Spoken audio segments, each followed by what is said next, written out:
நம்மளுடைய உற்றார் உறவினர்களுக்கு, அப்புறம் பார்த்தீங்கன்னா, நம்ம குழந்தைகளுக்கு கூட ஒரு நல்ல விஷயத்த கூட சொல்லலாமே, இந்த நிகழ்ச்சி மூலமா, இந்த நேரலை மூலமா அப்படின்னு சொல்லி முயற்சி பண்ணும்பொழுது தான், எனக்கு ஒரு நல்ல யோசனை தோணுச்சு. இந்த மாரி வரும்பொழுது ஒரு தலைப்பு எடுத்து வந்துரலாமே அப்படின்னு சொல்லிட்டு. இன்னைக்கு கொடுக்கக்கூடிய தலைப்பு, "வளம் தரும் வாதநாராயணி." அதாவது வாதநாராயணி அப்படின்னா, அது என்ன வாதநாராயணி அப்படின்னு சொல்லி எல்லாருமே கொஞ்சம் யோசிக்க தோணும். இந்த பெயர் வந்து முன்னோர்களுக்கு தெரியும்.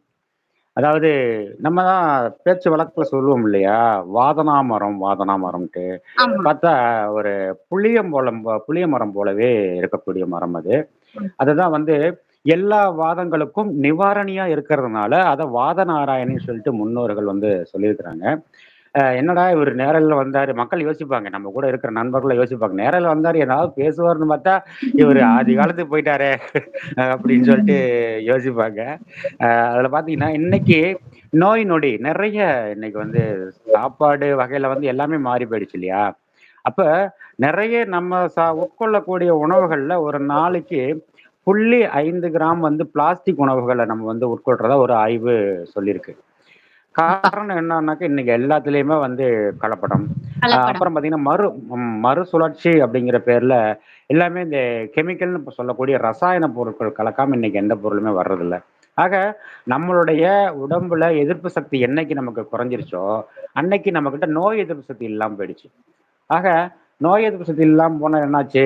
நோய்கள் நெறைய வளர ஆரம்பிச்சுருச்சு. ம். இதுதான் இன்னைக்கு வந்து நம்ம அத பத்தி என்னான்னு ஓரளவுக்காவது ஒரு நம்ம செய்ய முடியாட்டியும் கூட, விழிப்புணர்வு இருக்கட்டும் அப்படிங்கிறது கண்டிப்பாக, நம்மளுடைய எண்ணமா கண்டிப்பாக. இருக்கு. அ இப்ப வந்து பார்த்தீங்கன்னா, நான் பேசுறது ஒரு மரம் வந்து ஒரு குழந்தைகள்ட்ட பேசுற மாதிரி ஒரு ஒரு கற்பனை.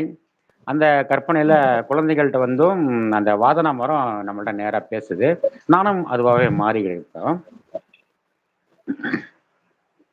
குழந்தைகளே நலமா?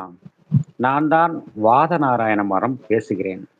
எனது அறிவியல் பெயர் டெலானிக்ஸ் எலோட்டோ என்பதாகும். நான் கையேசெல் பினாயிரக்னி குடும்பத்தைச் சேர்ந்தவன்.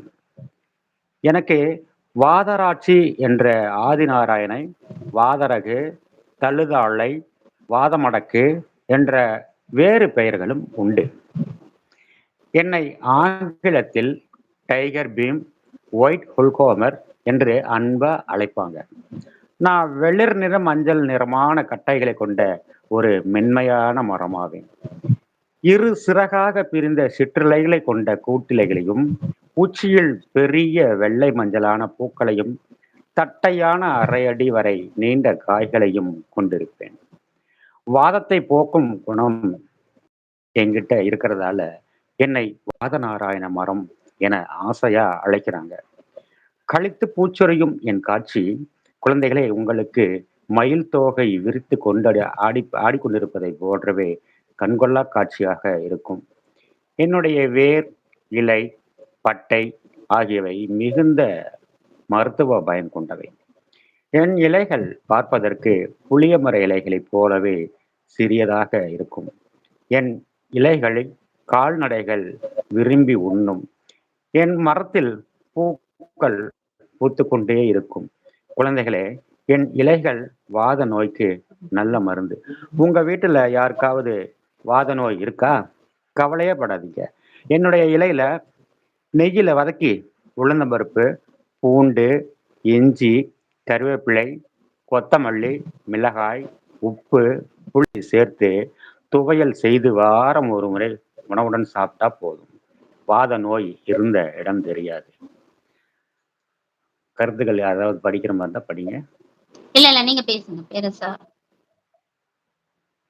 ஜெய் சகோதரா வாங்க. வணக்கம். எப்படி இருக்கீங்க? நலமா இருக்கீங்களா? தீனா அண்ணா வந்திருக்கீங்களா? டப்பா எல்லாரும் நல்ல தலைப்புல பேசிட்டு இருக்காங்க. எல்லாரும் கேட்கலாம். இந்த அதுக்கப்புறம் நம்ம பேசலாம். ஜெய் வந்திருக்காரா? அருமையா இருந்துச்சு. உங்களோட அந்த குறிப்பும் நல்லா இருந்துச்சு. நானே திருப்பி இந்த ம். லைவ் கேட்டு தான் எழுதி வச்சு சமைக்கணும்னு நெனைக்கிறேன். ரொம்ப நல்லா இருந்துச்சு. ம். கண்டிப்பாக தொடருங்கள் உங்களது. அ ஜெய் வந்திருந்தாருன்னா வணக்கம் சொல்லிடலாம். ஏன்னா, அவரு வந்து எனக்கு பழைய நண்பர் அவரு. என்னைய ம். நேர்ல இப்ப தான் பார்க்குறாருன்னு நெனைக்கிறேன். ஆனா அதாவது காணொளி மூலமா.